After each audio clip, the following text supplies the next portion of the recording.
Victor Wembanyama is officially a monster. He's a monster. I don't even call him an alien. He's a monster. This kid, 24.7 points per game, 50 field goal percentage. Got the Spurs with a 61-19 record. About to finish the regular season off. And, man, this season has been a success for them. Nobody ever thought that he'll be leading them in year 3 to the second best record in the Western Conference behind SGA, Oklahoma City Thunder. The MVP race is much closer than what it should be. And this is coming from the biggest SGA fan. I'm the biggest SGA fan. But Wemby has this race neck and neck, man. Because obviously, you know, he's not scoring as much as the Lukas, the SGAs, you know, other guys, elite guys, the Anthony Edwards, the Jokic. But the way he affects the game, offensively, defensively, and he doesn't even have to have the ball in his hands on the offense to affect the game. The way that De'Aaron, and it's like they built the right guards around this kid because you need people to put pressure on the defense driving to the cup. It's going to open easy lanes for alley-oops to Wemby. Then if you pass it to him in the post, it's going to help defenders, have guys open in the corner to hit open shots. Guys, do you know that I think the Spurs have broken the record for corner threes made this season?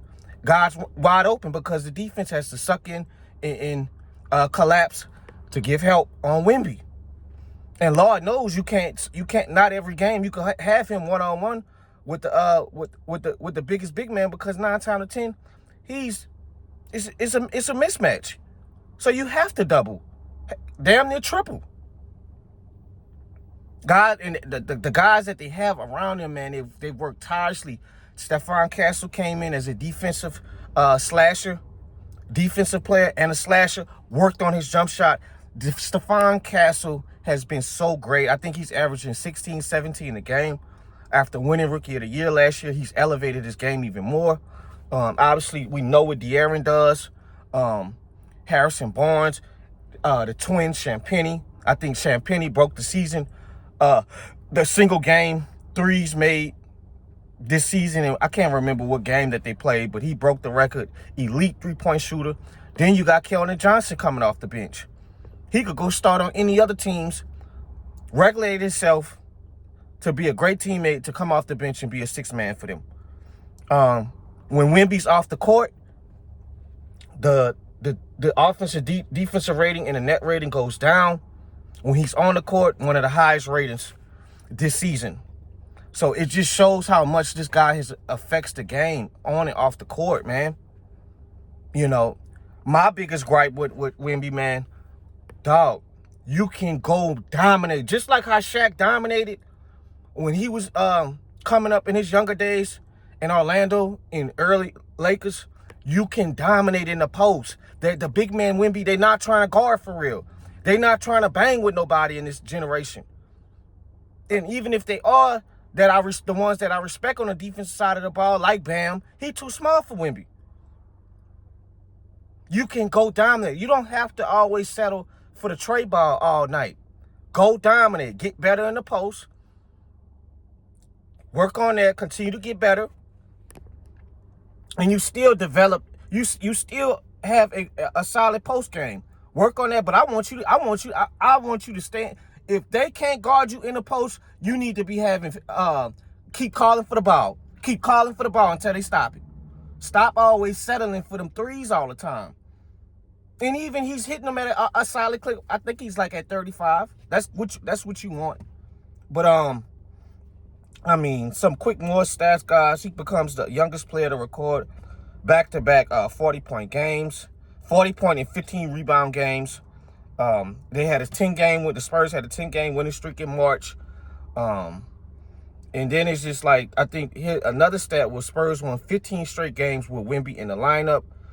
And I think he had an injury in one of those games before they played the Nuggets Saturday. And they lost this past Saturday. They lost that game. But that was 15 straight games that they won with Wemby in the lineup. So if basically what I'm saying, guys, he probably missed a game around that time. So And even in that span that I just told y'all, 27.9, 12.3 rebounds, 3.5 assists per game, 3.7 blocks per game. That's the first player to do that since Shaq in that 15-game span. So, man, it's just, man, this team, for these guys to be this young and be already one of the top teams in the West, it goes to show, man, how much that these kids are developing.